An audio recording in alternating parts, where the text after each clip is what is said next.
and gentlemen, threatens. Is the singularity near? The military-industrial complex. The truth is out there. The seven mountains of the influencers of culture. To be as gods, Catapult to propaganda. From a mostly secure, undisclosed split-level location on a cul-de-sac somewhere in the heartland of America, this is A View from the Bunker.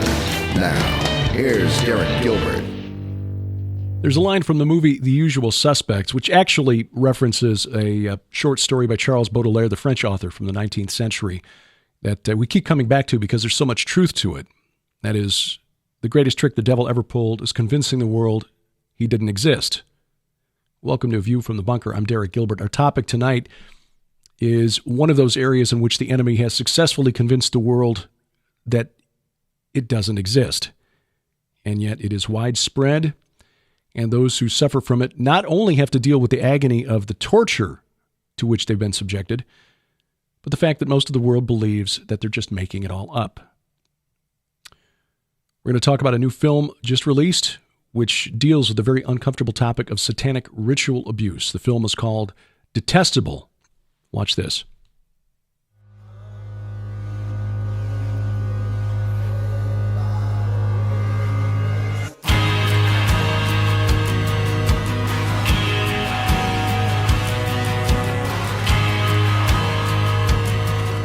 God would take Ezekiel to show him what is considered abominations, detestable things. But folks, something is happening. The Church of Jesus Christ needs to get its head out of the sand. Lock me in this bedroom right here. There's an end game for what they're doing. All his chaos spilled onto my mom, and her chaos spilled onto me and my brothers. He was testing my telekinetic abilities. Wandering souls marching in vain. I thought I was crazy for a long time. I still have the scar on my chest to this day. And it was like taking a hold of a lightning bolt. It's time for you to invade the kingdom of darkness. Fed by the ravens, nothing more. Anyone coming with me, be free.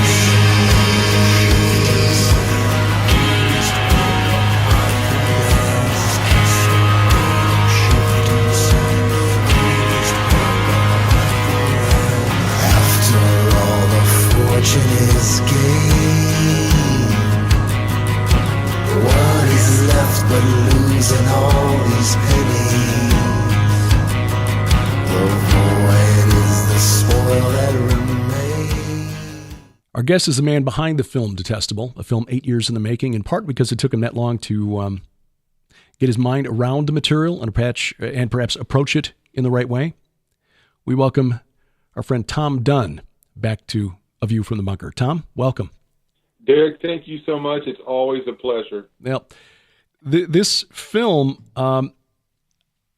before the conference, my schedule's been awfully busy with the Rocky Mountain Conference here a couple of weeks ago. But now that we got past the conference, I finally took the disc that you graciously sent to me long before the conference, I should point out, and watched it. But I was only able to get about 2/3 of the way through before I had to stop because it was disturbing to watch.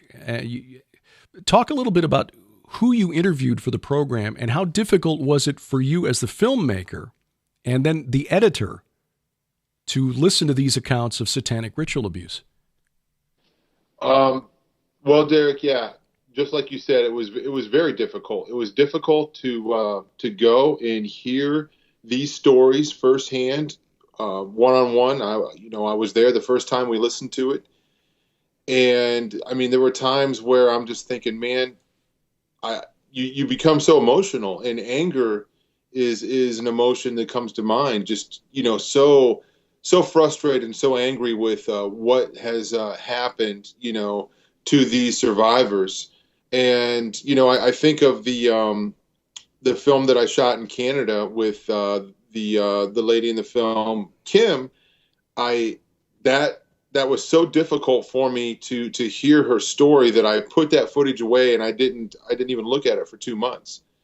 And, when I got it back out, I was like, wow, I'd really forgotten a lot of the stuff that we had recorded up there. And yeah, I mean, it was difficult. These people were real people. They had real stories, and these things took place years and years ago, in their childhood, and they were still affected by these stories.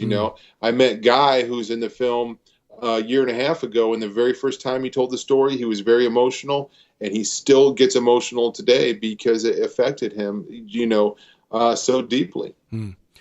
What was it that led you and Jared Crestman to partner up and take on this topic, knowing that for the most part, Americans are going to reject it? Most viewers will, if they even choose to view it, will disbelieve that satanic ritual abuse actually even occurs. It's just for that reason. It had been in my heart for a while, and this is a project I wanted to do for over 8 years. And I thought, I want to bring, what the Lord's given me to the table, and I want to make a film that is going to expose this issue. And I feel like we accomplished what we set out to do. This film, it introduces the subject. It doesn't. There's a lot, more deeper, issues that we could cover, but it introduces the subject and it says, hey, this is here, and we want you to know about it. And I think that people have a decision to make once they know about it. We can't make that decision for them. It's up to them what they're going to do. They can draw closer to the Lord. They can become stronger. And, the work that we do, the work that Russ does, I don't believe that's for everybody. Mm-hmm. I think you have to be called to do that, but, we need to do something.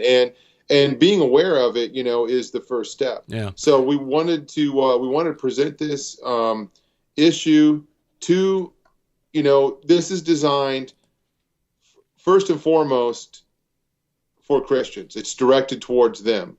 And, then afterwards it's something for survivors. They can say, hey, there's other people out there. I'm not the only one. And people, it gives them courage to tell their story also. So, there's several different ways that we wanted to put this out there for several different reasons that we wanted to put this out there. And those are a couple of them. But, yeah, that's why we did it. You mentioned Russ. You're talking about our friend Russ Disdar of Shatter the Darkness Ministries and the Ragged Edge radio broadcast. What was it that brought this topic to your attention, though, in the first place? This is something that a lot of Christians aren't even aware of. The average Christian in the pew on Sunday mornings, if they've heard of it, it's only been in the context of a horror film. And they, again, the vast majority, we're living in a country where most Christians don't even believe that Satan is real. According to Barna Group research, the majority of Christians in America believe Satan is a concept, not a real entity or force, but just a concept, the evil within you, the bad things that your mind wants you to do. Satan isn't actually a roaring lion seeking whom he may devour, according to Scripture.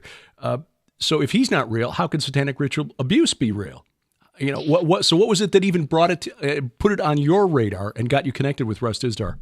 Exactly. Well, I heard Russ doing, through a podcast about 8 years ago, and I was fascinated. I was coming back from just a time in the wilderness, so to speak, and I began listening to his podcast. And I thought, wow, I haven't heard anybody talk about this for years. The last person I heard talk about this was a guy named Bob Larson, right? The radio for years. And I was really fascinated, and I found out he was from Ohio. So I contacted him, and I had an interest in making a film about it. And I said, hey, well, what do you think about this? And he said, you want to make a film? Sure. He said, research this, check this out. So I began researching stuff that he sent me. And I was more interested in it for entertainment value. Back then, I thought, wow, this is really going to freak a lot of people out if I make a movie on this. Pretty sensational. This guy is convincing. He's credible. He's saying crazy things, but I don't think he's crazy. Mm-hmm. So I began pursuing that. But in the process, Russ kind of took me under his wing and trained me to counsel, trained me to deal with all this kind of stuff. So instead of making a film, I've been in training. I've been learning how to deal with these people, how to counsel them, how to do deliverance, all that sort of thing.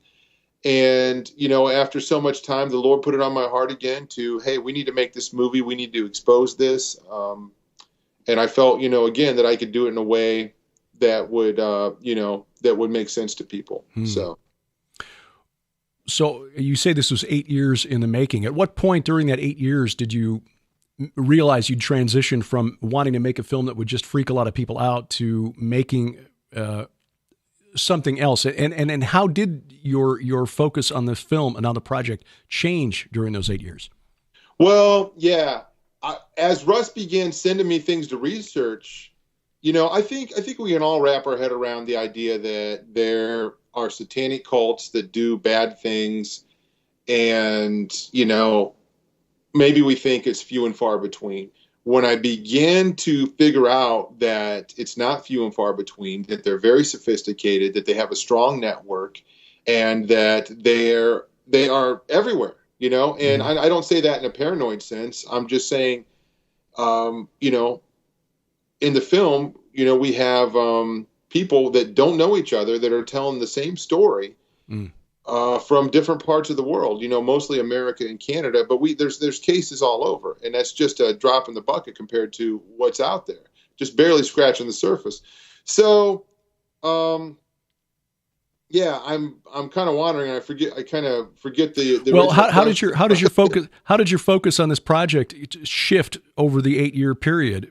From wanting to make something that would be sensational and attract a lot of attention, freak people out, as you said, or into something else. Yeah, meeting the survivors and becoming friends with a lot of people and hearing their stories, firsthand, and just really a lot of it working with Russ and seeing. Him just pour his heart into this ministry. And that's what blew me away. I went from believing, okay, this happens, to, wow. I remember the weekend I was really, I had a lot of fear. I thought, wow, this is really real and it's big. And I thought, I've either got to go all the way or I've got to back out now, because the people that we are tracking actually kill people.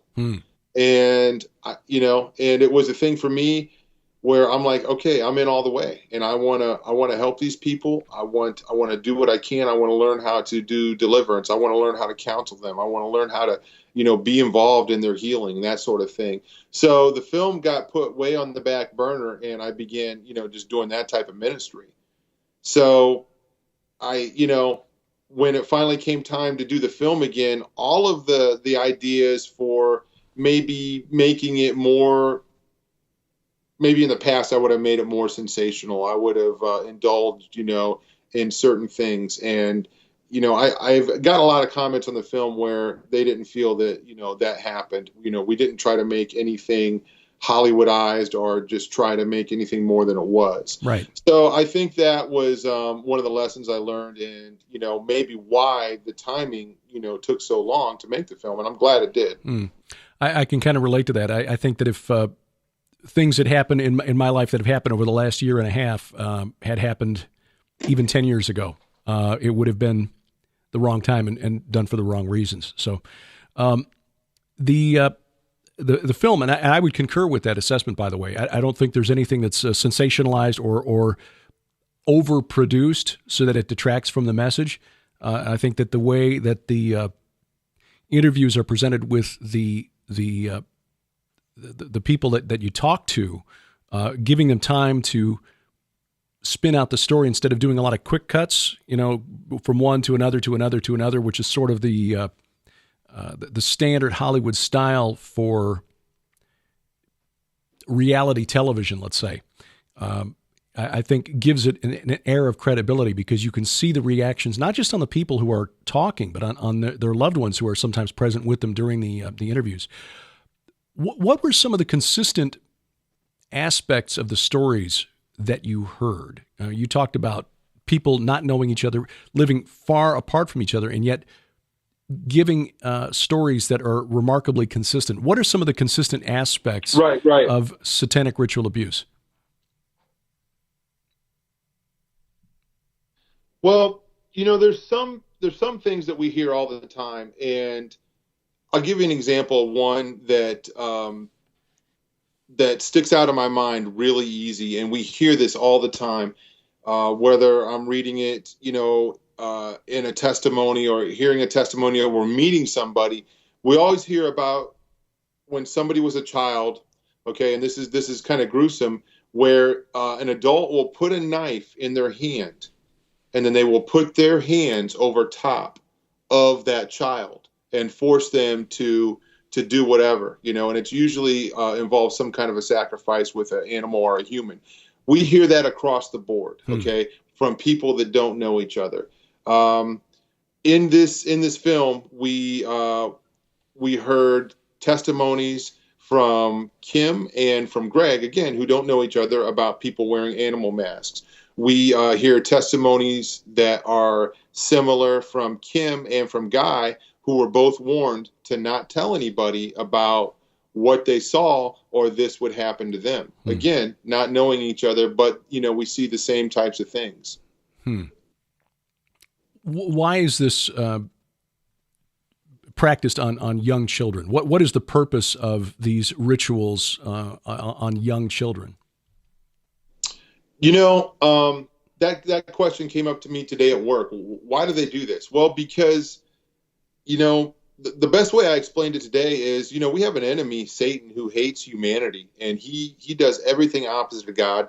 These people have no conscience. They don't care about the innocence of a child. They think they're pleasing their Lord, and they do some sick and twisted stuff, and they have no conscience about it. Yeah. So, that they don't care that they're harming a kid or they're sacrificing a child.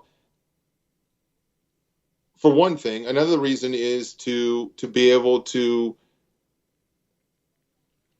program them, to split their mind and to program them. And this is what we call satanic ritual abuse, okay, which is abuse, whether it's sexual abuse or some kind of a physical abuse in the context of a satanic ritual, okay, where there's chanting, where people are in robes, where they're doing some kind of ceremony to appease demonic presence or to appease, even Satan himself. So, when this takes place, the child becomes traumatized, and this has to happen, at a certain age, and their psyche will split, okay, causing what is now called DID, dissociative identity disorder, used to be called MPD, which stands for multiple personality disorder. And this is a theme that showed up in the film. Again, people talking about MPD, multiple personality disorder. Again, no one knowing each other, and they have the same experience, with the survivors or victims. So, yeah, to split the person and then to be able to program them, use them for whatever means they need. One of the people that you featured, a young man in the film, talked about the personalities that his mother would exhibit. Do I take it then that this is a generational type thing, that this is not something that just shows up in one generation but continues throughout a family line?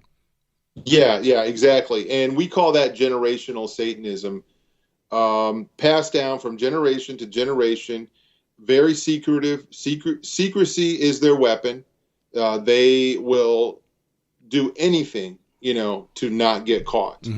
So, obviously, within families, there's ritual abuse, there's sexual abuse, and this is what happened. And the gentleman that you're talking about, Brian, his mother, he found out when he was about 13 years old, and his grandfather were in a satanic cult, and it all came, he found out one day when he came home from school.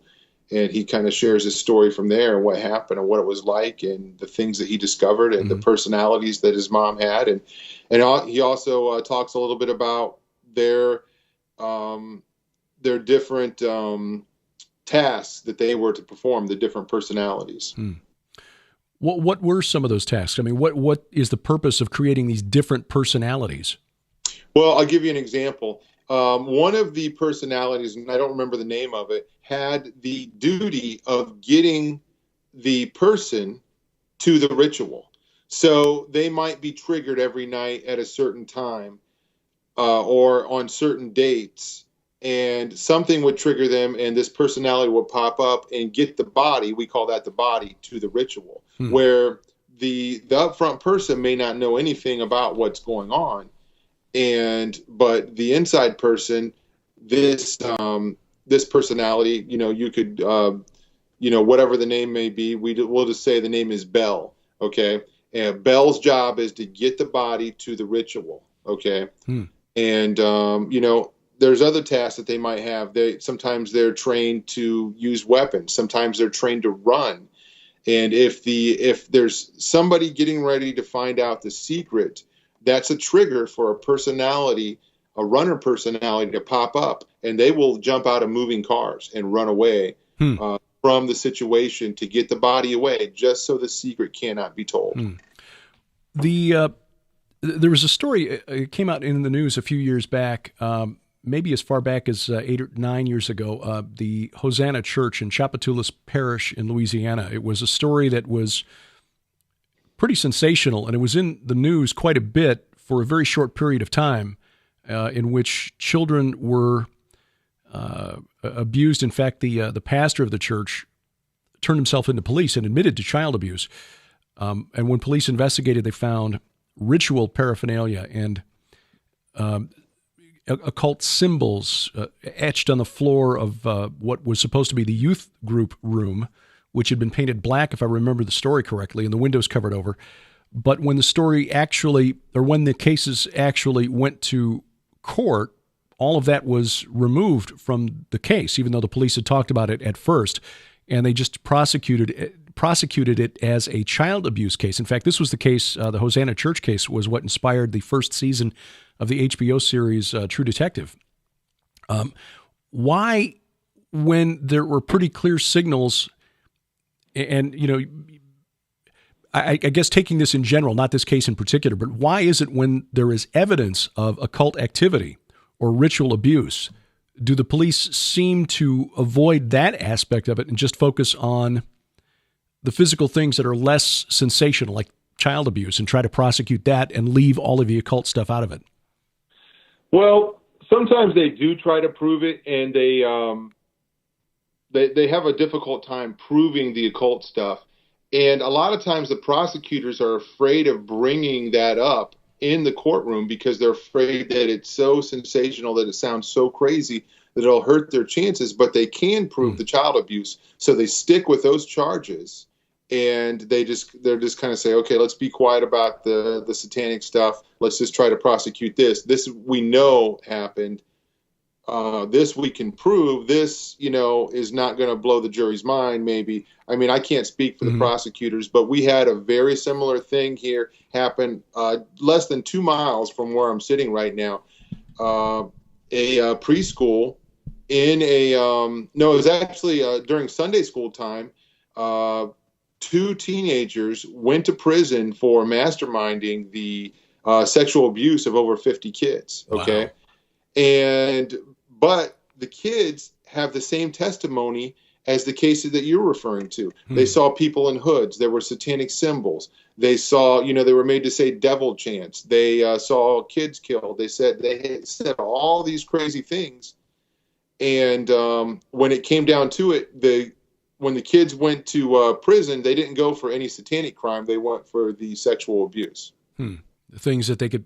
It's almost like the way the media will try to discredit so-called conspiracy theories about the government. They'll find a couple of real wingnut representatives and then try to make the viewers believe that they represent anybody who raises any questions about the official government story. Right. So yeah, it's very similar. It seems. In the research that you've done, the work you've done alongside Russ Dizdar, have you found that there are there certain places in the United States and or Canada that are particular hotbeds for this type of activity? How long and how far back does this go? Is this something that has only happened in recent decades, or does this how far back does this history of SRA go in this country? Well, is there a hotbed? We think all the time when we're doing research, we found a hotbed. We're like, wow, it's here. Wow, it's here. There's a lot of activity over here. But what I'm learning is, it seems like there's a lot of hotbeds everywhere, and we can't just kind of like peg it down in one area. It's wherever they can get away with it. That's where it's taking place at. A lot of times it's in rural areas, way out in the woods, where they can have privacy and nobody's going to walk in on them, and they can just get away with whatever they want to do. And if they can find, sometimes if it's in a suburban setting, it's going to be in a mansion. It's going to be in a locked up place where they can, again, not have to worry about anybody coming in and interrupting what they're doing or finding them out. How long has it been going on? I don't know how long it's been going on, but I know that we really started to see things come out in the 70s. We saw these people come out, begin to tell these stories. Mm-hmm. And testify to what they had seen. So a lot of this, we think goes back, and this is covered in the film. It comes out of the Nazi infiltration, what is called Operation Paperclip. Project Paperclip. Yeah. Where we see, the Allies fighting over the scientists, they came out of Germany. And we see they had this technology. They used this technology in relation with Satanism, and it infiltrated military, in Canada, in America, and even in Russia. We hear stories. So it's been over 35 years at least that we're telling the stories, and it goes back even further than that. And as far as all this goes back, we talk about the book of Ezekiel and what he saw in the temple in Ezekiel chapter 8. The Lord, took him and said, hey, look what's going on. They're doing rituals. They're doing sacrifices in the temple in the middle of the night.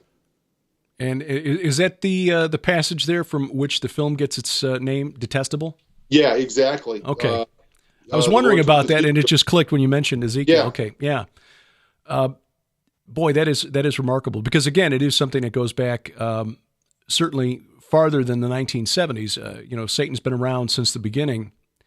Right. You would assume that this type of activity has been taking place, but and I know Russ has talked about this, and we've interviewed Russ on his research and what he's found with the Nazi connections here. But this also tracks with the research of Peter Levenda, who makes a really good case that the Nazis were a cult and not a political party. That by bringing the scientists over after World War II through Operation Paperclip, we had to get more of them than the Russians did, so that we could. It's almost as though, and Levenda will agree to this. He's agreed to this statement that the United States essentially sold its collective soul to Satan in order to obtain whatever it was we thought the Nazi scientists had to offer, which of course is knowledge that they didn't learn of themselves. It clearly was coming from a supernatural source. Right. Right. Why did it take, if they came over in the 1940s, why did it take a few decades for this information to start getting out? You know what? That's a good question. I think of Kim and her story in the film. Kim is she lives in Canada, and she's from Manitoba. And she tells a story about her mother and her grandfather who came back from the war. And she doesn't have all of the pieces, but she explains that they came back from the war and they got involved in some kind of a cult. And, her mother, which would be a couple generations ago, began experiencing these things, maybe, I guess one of the things is, it wasn't as prevalent, and it just, it continued to grow. Mm-hmm. So, it took a while for these things to come out. Who knows how many people, came forward and told stories and no one believed them, or what the case is. So, again, their weapon is secrecy, and they will do anything they can to avoid getting caught. Mm-hmm. And that even means, cutting off their own, or throwing one of their own people under the bus, so to speak. Well, how much of this might also be due to it taking some time for the victim's inner personality to finally rebel against this this brutal programming? Right. Right. And a lot of people started showing up in doctors' offices and psych wards and things like this in the 70s. And, that's when a lot of it came out. Mm-hmm. I have heard, I don't know if there's any research to back this up, but I've heard that it's about about the time somebody turns 30 that their inner personality begins rebelling against this, and the programming begins to crack or slip, as it were, which may be account for the time difference too. If this began, say, in the mid to late 40s here in the United States, that would track with people hitting about the age 30 if they were being abused and programmed as children in the 40s, for them to start making their way to mental health professionals and doctors in the 70s. Right, exactly. Yeah. The stories were so, again, disturbing, I think in part because you can see the genuine anguish on the part of the people that you interviewed for the film. I think one of the most troubling troubling stories, the account by Dr. Gregory Reed, who's featured in the film. Dr. Reed is now a youth pastor. How did you get connected to Dr. Reed, and what was it about his story that you found most compelling? I heard Gregory Reed interviewed by Russ Dizdar several years ago, and I was fascinated by his account when I heard that interview. And I began this was over 5 years ago, I began just kind of writing notes as I'm listening, and I'll get on Google Map, and I'm like, I want to find these places that he's talking about. So I'm just kind of looking around and just, I'm always trying to verify. Russ Dizdar always taught me to verify stories. Not that I didn't believe Greg, but it's just in my training to go back. I'm like, okay, I want to see this place. So I would go in on Google Map and just kind of look it up and that sort of thing. And as I made the decision to make this film, I go back and I listen to some of those interviews. Okay. But I didn't have any contact with Gregory Reed at all. I had no way to get a hold of him except maybe his website. And I didn't want to, kind of call him out of the blue as somebody, making a film. Right. A lot of times that gets turned down. But Jared had a contact who knew him and put us in touch that way. So once we got that, that number, and Greg found out what we were doing, we got a three-way call, and he was like, hey, I want to help you guys out. I want to be involved in this. And he agreed to it. He met me in California, and he took me to those places that I researched 5 years ago and showed me, where they happened and where he grew up, and, talked about, what his life was like. One of the places that he describes, and you open the film here, is a house that's been torn down. What happened there, and why was it so significant to Dr. Reed? Well, that was the house that his childhood friend lived in. And he had been taken to that house the night that that his friend was used in a ritual. So, he just kind of recalls in the film, and, you'll hear him say at the beginning of the film, he's been going back there ever since 1985, every year since 1985. Yeah. And this is something that Greg is continuing to investigate on his own. He wants to know the truth. He wants to find out the truth about his friend Mark and where he came from, and there's some missing pieces, but he's getting closer and closer, to finding some stuff. So that's where his friend lived, and it was torn down recently. Matter of fact, he did not know when he made the decision to, when he agreed to do the film with us, he did not know that it was torn down. And he went there. He went to California, I think maybe over Christmas time, and went back to the house, and it was gone. Mm-hmm. So that was all new information in the film. And, it was difficult for him, as you can see, in the film, being there. And that's a very, I would say, dramatic part of the film, but we didn't try to make it dramatic. One thing I'll say about this film is we shot everything in one take. Yeah. We didn't try to say, could you do that better? There wasn't, it was get it the first time. And that's what I did. Mm-hmm. So, it was emotional for him being there. There's no doubt. And, well, it's clear on the film because you can hear the anger, you can hear the disgust, you can hear the frustration at not knowing and it comes through plainly in the film.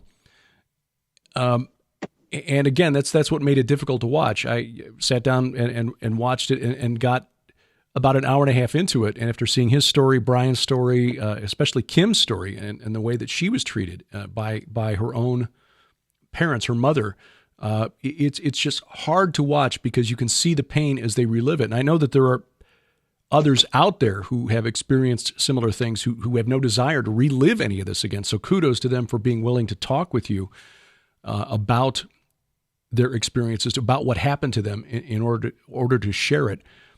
But again, I'll come back to this question. As you were producing and editing and having to go through how to present this material, how hard was it for you to be exposed to this, hour after hour in the process of assembling the film? Yeah, I must have worked editing. I had planned, my plan was to finish the editing in 1 month. It took me 2 months. And which is still a really good time, I would think so. And I had forgotten what we had got, until I sat down and I reviewed the footage one by one. And I was astonished at what I saw, because I was there. I was there the first time I filmed it, but I was focusing on filming the movie and not so much what they were saying. So when I saw what we got, I was like, wow, this is really incredible. And just the fact, like you said, that they had the courage to tell these horrific stories is amazing. And again, I always say they're the heroes. If they wouldn't have been able to tell their story, then I wouldn't have a film. Yeah. And there were a lot of people that contacted me that just wanted to tell me their story, but they didn't want to be on film, which was fine. But these guys were ready. They wanted, the reason they came forward to tell their stories because they want to help other people. How serious a problem is this? I mean, how widespread is it? How many people are involved in this? Is there any estimate? Russ has some numbers that are just, in my mind, astronomical. Okay. And I'm not saying I don't agree with those numbers. He is experienced and he's studied and he knows what he's doing. This is what he does. But I'm saying I still because it's just, we hear about it and it just seems like more and more coming out in the media. It's hard to wrap my head around how prevalent this is. There's one of the biggest cases recently is a case that came out of the UK in Hampstead, England. Mm-hmm. Okay. And it's these two little children, this brother and sister, again, giving the same testimonies that we know across the board. And I feel like maybe in my flesh or maybe in my own mind, I'm just like, I want to play it down. I want to play it down as much as possible. Then I hear another story. Then I meet somebody else. And especially since the film came out, I hear people are sending me messages, contacting me on Facebook. Thank you for doing the film. It's going on. It's going on. And I don't think we should be paranoid that this is, that this is everywhere. But I don't want to say that it's not everywhere because it is. Yeah, it is. I've heard from Dr. Michael Lake, who has some firsthand experience with this through his wife, that here in the Ozarks, which we thought was about as sheltered a place as you could probably find, and a real high percentage of Bible-believing Christians in this part of Missouri, this part of the world, and yet he said there are, this activity is taking place here in the Ozarks as well, and in part because it is so remote and, as you said, easy for people to do things off the radar, off the grid. That's another example of an interview that I heard. I heard your interview with Mary Lake, and then I thought, wow, there's another hotbed, of activity here in the middle of nowhere where we thought, where I personally thought, well, maybe nothing's going on there. God's country, right? Nothing going on there, but yeah. But because of its remote location, and maybe because there are Springfield, Missouri, according to Barna Group, is highest percentage of people in America who say they're absolutely committed to their Christian faith. So like 84% of the respondents in their survey, and you can't find 84% of Americans to agree on anything. But maybe that's why the enemy has chosen this area to try to set up a counteroffensive. So What was the most disturbing story that you heard, or the most tragic, if there's one that you'd care to share? You know, I can't really say any one was more disturbing than the other. I really can't, because they're all just really intense. There's so much emotion. There's so much pain when these guys look into the camera and tell their story. But I always tell this story. There's a lady in the film. Her name is Debbie, and she was a pastor's wife. And they went into this town, and they were going to pastor a church. They were kind of minding their own business and just thought, hey, this is what we're going to do. And they had a very successful church. The power of God was in there, and they were seeing people saved. Little did they know that the church that they had been assigned to was in a town that was run by a satanic cult, where the chief of police was the high priest. So she tells her story. And, the chief of police, sent his wife in to infiltrate the church and to try and bring down the pastor, to try and just do anything to distract them. And she gives her testimony in the film, but I believe the power of God was so strong in that church that it broke down this lady's programming, and in turn, they began to minister to her. Wow.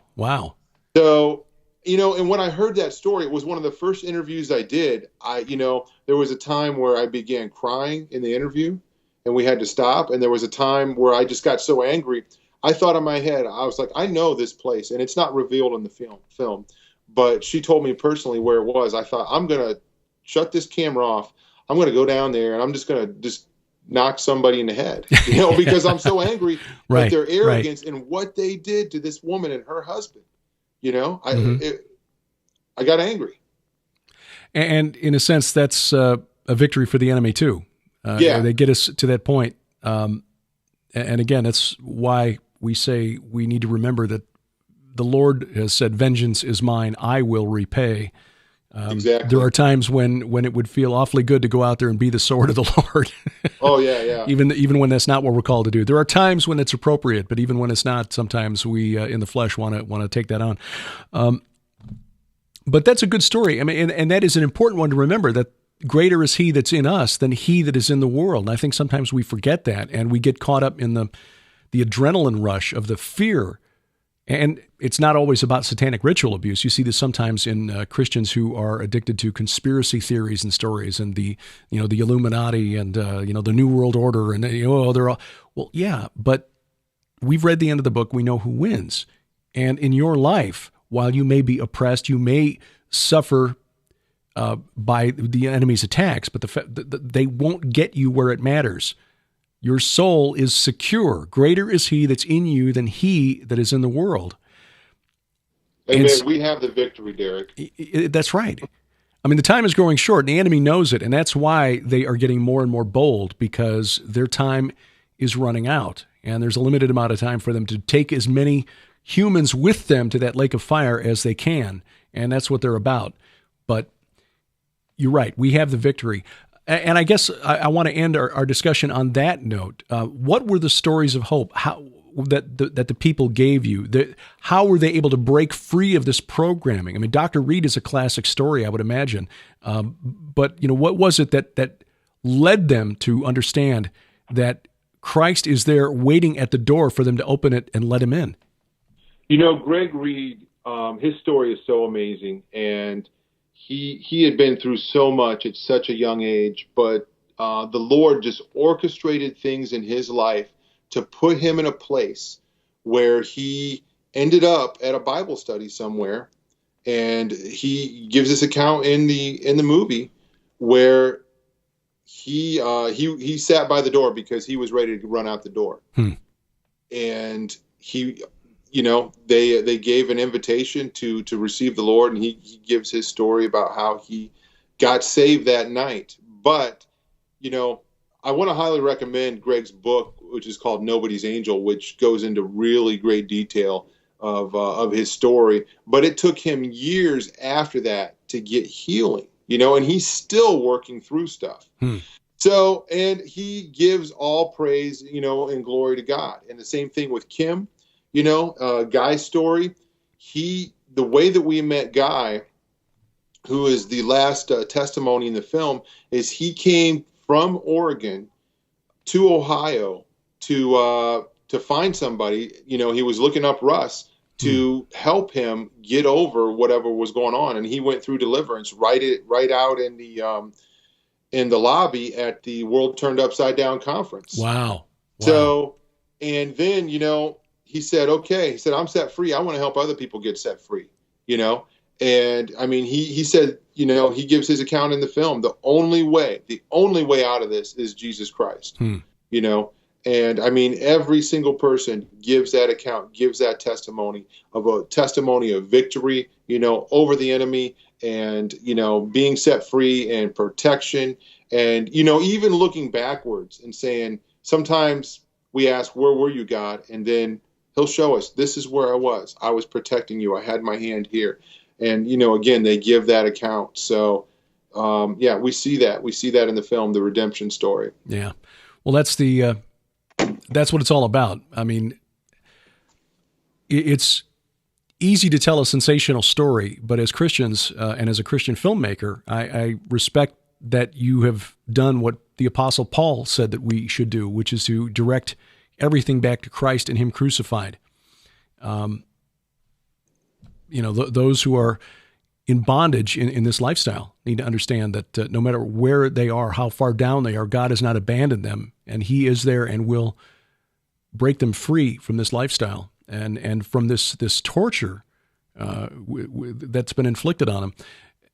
It's ironic. Well, ironic, irony is not the right word. It's, I think, typical of human nature that we skeptics, you know, will say, how could God allow something like this to happen? But what He's done is given all of us, including these rebellious spirits, the fallen angels, the demons that have rebelled against His authority, free will. Right. And what we are seeing in the world is just the exercise of free will. And the Christian worldview, the Christian paradigm, predicts exactly this. You get people exercising free will to try to get what they want at the expense of everyone else. And yet people want to blame God for that when God could have just created us all as mindless little robots that had no choice but to worship Him and love Him. And of course, they wouldn't have liked that either. So this is the world that we have made, and of course, the enemy is all too willing to help us turn it into hell on earth. Right. Well, Tom, how do people find a copy of the film, find out more about the film, and get a copy of the film, and also tell us about the bonus material? Yeah, the only place right now to get the film is at our website, which is detestablefilm.com. Okay. And when you get on there, you can watch the trailer. You can learn about the film. Actually, I also want to mention you can also get it on Vimeo. Oh, okay. You can rent it or you can buy it digitally. So it is available on there. And but exclusively on our website, we offer a bonus DVD, which is over 2 hours of extra material of footage that couldn't fit in the film, interviews that are relevant to the stories and back up the stories that are in the film. But we couldn't make a 4-hour movie. We thought that would be too long, so we just took those. We knew they would be people would want to see them, and we put them on that extra DVD. All right. The website is detestablefilm.com, and I'll put that in the show notes at VFTB.net. Tom Dunn is the filmmaker, Jared Crestman is partner, and we'll link to Jared's site as well in the show notes. Tom, thanks again for your time today, and whenever you need or want any assistance in spreading the word, just holler, and we'll do everything we can to help. God bless you, Derek. Thank you so much. Please say hi to Sharon for me. Will do. Links to the film's website and also the Facebook page will be in the show notes at VFTB.net. Do check it out. Again, it's disturbing subject material, but it is spiritual war in the most raw sense. It is where the enemy seeks to destroy God's creation, humanity. I believe in part because, at least in part, because of the status to which God has accorded us and promised us. There is a day coming when we will be restored to His presence. And as the Apostle Paul wrote to the church at Corinth, do you not know we will judge angels? I'd have to believe as a supernatural spirit being that being judged by these flawed, frail humans would be quite an insult. and that may play some part in the rebellion of at least 1/3 of the angels, as we know from the book of Revelation. So let's not pretend that this doesn't exist. Make ourselves aware of it, and if you have the opportunity to share this with somebody, then I would encourage you to do so. It is a topic that takes some getting used to for some people. But like many of the topics we discuss here at A View from the Bunker, that Sharon and I have discussed over the years on PID Radio, or that we tackle on Skywatch TV on a daily basis, it's the kind of thing where if you try to drag somebody and throw them into the deep end of the pool, they're possibly going to reject it all and just shut it all out because it's just too much. It's overwhelming. But that is our own fault as Christians. We profess to believe in a supernatural God who spoke the universe into existence, and yet when it comes right down to it, for centuries, we as a body of believers have tried to de-supernaturalize our holy text, de-supernaturalize the Bible, and take the clear references to spiritual war out of the Scriptures. And that is basically the theme of the book that I'm working on, and God willing, we'll have done by the end of the year for release early next. So just watch for that. The Great Inception, Satan's Psyops from Eden to Armageddon, the working title. I figure if I keep talking about it often enough, I'll shame myself into finishing it. So that's how I explain away the self-promotion there. We are in the midst of rolling out interviews from the Rocky Mountain International Prophecy Conference. Once again this year, blessed to interview all the speakers at the Prophecy Conference, and we'll bring those to you on a weekly basis until such time as the actual DVD set is available. That should be out in October. I know that Skywatch TV is already taking pre-orders for the DVD set. And by the way, I got to say that the deal that Tom Horn is offering on the DVD set is really remarkable. He is offering his excellent 5-volume Researcher's Library of Ancient Texts for free when you purchase the DVD set. Now, the DVD set is $149.95 plus shipping and handling. But when you consider that you're getting 53 video presentations, plus the 24 interviews, one-on-one interviews that I conducted with all of the speakers, you're getting something like, 60 hours of video content of these presentations recorded live at Colorado Springs. Then you're getting the 5-volume Researcher's Library, which includes the Apocrypha, including the Book of Enoch and Jubilees, and then the writings of the great reformers and sermons from the reformers, and just an incredible volume of material. It's difficult to find in any printed form. Those 5 books normally sell for $30 a piece. So you're getting the 5 books worth $150 along with the DVD set for $150. So if you want to take advantage of that, you'll find that over at skywatchtvstore.com. And by the way, full disclosure, I don't get any remuneration for mentioning that. I just think it's a heck of a deal. I've got a copy of all of those Researcher's Library texts, and we'll be making more use of them in the months ahead as I dig into some of the background material I'll need for the book I'm working on. So anyway, the interviews that I posted this week on Wednesday, Aaron Lipkin and Avi Lipkin. Next week, we'll talk about archaeology, kind of an interest of mine as a history geek. Dr. Randall Price, who has researched and is an expert on the Temple Mount, which, of course, will be at the very center of history going forward. It has been, but it will be, it's going to be the site of Armageddon. Yeah, I know that experts say it's going to be at the Valley of Megiddo, but Har Megiddo means Mount of Megiddo. There's no mountain at Megiddo, and it's probably a mistransliteration of the Hebrew into Greek anyway. Har Moed, meaning Mount of Assembly or Mount of the Congregation, which is God's holy mountain, which is Mount Zion, which is the Temple Mount. So Dr. Randall Price and Timothy Mahoney, the filmmaker behind the excellent Patterns of Evidence film about the evidence for the Exodus.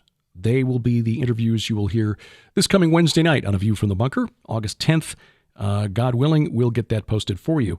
Our weekly Bible study back to a regular schedule. Sharon and I hosting the Gilbert House Fellowship and posting it Sunday by midday usually. 1 hour on the New Testament, 1 hour on the Old Testament. We're going through the Bible in chronological order, so hope you'll join us for that. You'll find the posts at gilberthouse.org where you can subscribe for free to automatically download the MP3 files. Or subscribe via email so that you'll get an email notice every time we post a new study, and then you can download them at your convenience. Skywatch TV. This coming week number 2 of Dr. Michael Heiser, and of course we've got some additional web-exclusive interviews with Mike Heiser. Fascinating conversations this week talking about the origin of demons, the Mesopotamian origin of the Watchers, Joshua's holy war against the giants, things like that. Those interviews posted at skywatchtv.com and also the Skywatch TV channels on YouTube, Roku, and Vimeo. Appreciate you listening to A View from the Bunker or watching it on our new YouTube channel. Yes, I have a YouTube channel now. In fact, if you're watching this, you already know this. But I would appreciate it if you would subscribe to the YouTube channel. That is youtube.com/Derek Gilbert, DEREK Gilbert, youtube.com/Derek Gilbert. And of course, every time that I do an interview program or anything else at YouTube, you'll get a notice when the video goes live. And beginning in September, a YouTube version of my novel, The God Conspiracy. I released it about 10 years ago and then released an audio version about 7 years ago. Well, we're going to release the audio version in video format this time, and there is a playlist set up for that at the YouTube channel, and we'll be parsing that out over the weeks ahead. We'll start with a 2-part release the first Monday in September, and then every Monday thereafter, another edition, another chapter, another episode in my novel, The God Conspiracy. It's got, the title is basically it. It's got theology in it. It's got conspiracy theory in it. So The God Conspiracy. At one point, it was, as we were releasing it through podiobooks.com, which was a website where authors release audio versions of their novels as podcasts. There was a period there for about 4 months where it was the #1 download at podiobooks.com back in, I guess it was 2009. So anyway, going to release a YouTube version of that. Watch for that beginning the first week of September at the Derek Gilbert YouTube channel. A View from the Bunker is a production of Gilbert House and released under a Creative Commons Attribution Non-Commercial No Derivatives 4.0 International License. The opening theme is by Kevin MacLeod. His website is incompetech.com. We do this because we wrestle not against flesh and blood. I'm Derek Gilbert, and this is A View from the Bunker.